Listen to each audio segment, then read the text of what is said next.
পৃথিবীর সবথেকে সুন্দর জিনিস হলো পরিবার। যার পরিবার যত সুন্দর, সে মানসিকভাবে তত বেশি শক্তিশালী এবং সুখী, খুশি। কারণ যতই টাকা পয়সা সম্পত্তি পাহাড় থাকুক না কেন, যদি পরিবার ভালো না হয় তাহলে জীবনটা জাহান্নামে পরিণত হয়। কি বন্ধুরা, ঠিক বললাম তো?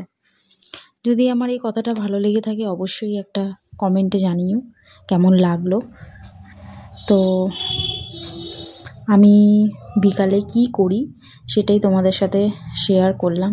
সন্ধ্যাবাতি দিয়ে একটুখানি টিভিটা চালাই, সিরিয়াল দেখি আর বসে বসে একটু রিল্যাক্স করি, চা বিস্কিট খাই আর টিভি দেখি।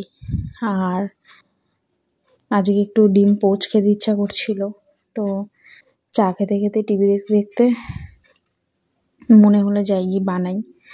তো যেমন ভাবনা তেমন কাজ, বানিয়েও নিলাম। তো একটু চিলি ফ্লেক্স দিয়ে খেতে ইচ্ছা করছিল। আমি যত পিৎজা যতবার খাই না কেন, চিলি ফ্লেক্স আর অরগানো থাকে, সেগুলো আমি জমি রেখে দিই, অন্য কোনো কিছুতে অ্যাপ্লাই করি, ব্যবহার করি রান্নায়, বেশ ভালো লাগে। তো আগের দিন একটা সুজি আর দই দিয়ে একটা ব্যাটার বানিয়ে করেছিলাম, ওতেও দিয়েছিলাম, বেশ মনে হচ্ছিলো মানে পিৎজার মানে ফ্লেভারটা লাগছিলো, হেভি টেস্টি হয়েছিল খেতে। আর এখানে দেখো, তোমরা কারা কারা পোচ পছন্দ করো অবশ্যই কিন্তু কমেন্টে জানাবে, আমার তো ভীষণ ভালো লাগে। ডিম সেদ্ধটার থেকে ডিম পোচটা যেন বেশি ভালো লাগে। তো যাই হোক, সবাই ভালো থেকো, সুস্থ থেকো, টাটা।